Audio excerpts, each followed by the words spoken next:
Hello everyone and welcome back to another video. Today's video I'm going to show you how to bulk delete products in WooCommerce 2026.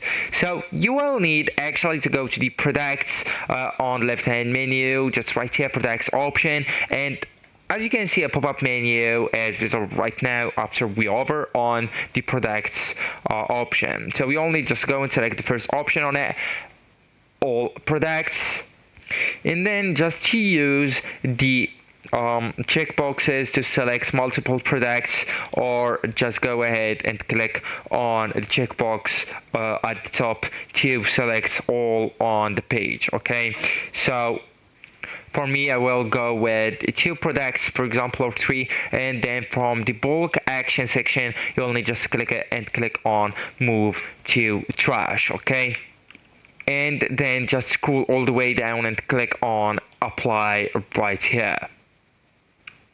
And after that, you will need actually to go and click on the trash section right here. So as you can see, we have 3 items inside it.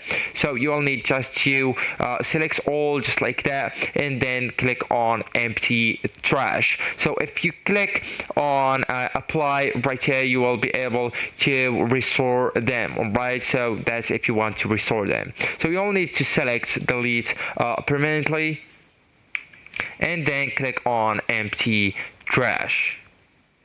So WooCommerce only deletes 1 page of products at a time by default, and best for small to medium stores, less than 100 products per page. So actually guys, that's it. This is the end of the video. Thank you so much for watching, and goodbye.